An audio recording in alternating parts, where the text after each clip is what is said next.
मागच्या काही दिवसापूर्वी नाशिक जिल्ह्यातल्या मालेगाव तालुक्यातल्या डोंगराळे गावात एक निंदनीय घटना घडली।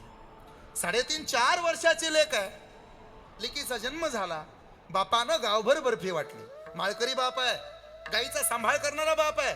अख्ख्या गावामध्ये पेढे वाटले, अख्ख्या गावामध्ये बर्फी वाटली। आणि त्या माऊलीनं सहज नवऱ्याला प्रश्न केलाय, काय नाव ठेवायचं आपल्या बाळाचं? त्यानं उत्तर दिलं, अगं आपली पोरगी मोठी झाल्याच्या नंतर न कीर्तनकार झाले पाहिजे, आपली लेक मोठी झाल्यानंतर डॉक्टर झाली पाहिजे, आपली लेक ना तिनं आपल्यावर भरपूर प्रेम केलं पाहिजे, आपल्या लेकीचं नाव आपण यज्ञा ठेवूया।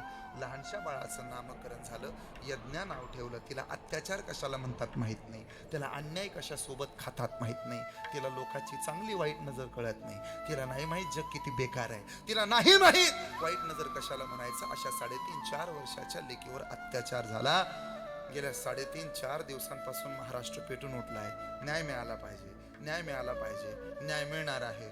माझा विश्वास आहे भारताच्या न्याय व्यवस्थेवर, न्याय मिळणारच आहे। तुमचा विश्वास आहे न्याय व्यवस्थेवर, पण माझी एकच इच्छा आहे, ज्या पुरीला अत्याचार कशाला म्हणतात हे माहिती नव्हतं, अशा निष्पाप बालिकेवर जर या महाराष्ट्रात छत्रपतींच्या राज्यात अन्याय होतोय ना, तर माझी अशी इच्छा आहे, माझी प्रामाणिक इच्छा आहे, माझी मनापासून तळमळ आहे, मला खात्री आहे त्या नराधमाला फाशी होणारच आहे। मला विश्वास आहे तो नराधम फाशीवरती लटकणार आहे, पण एकुलती एक इच्छा आहे, त्या नराधमाला फाशी झाली पाहिजे, तो नराधम तरपडून मेला पाहिजे, पण त्या नराधमाला फाशी गावातल्या चौकात झाली पाहिजे।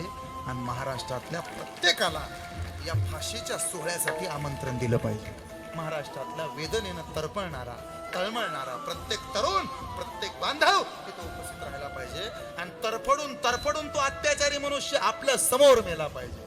कळलं पाहिजे महाराष्ट्रातल्या चुकीच्या वागणाऱ्या पोरांना, एखाद्या गावातल्या बालिकेवर, एखाद्या गावातल्या माऊलीकडं वाकड्या नजरेनं पाहिलं तर असं चौकात तरफडून मरावं लागतं।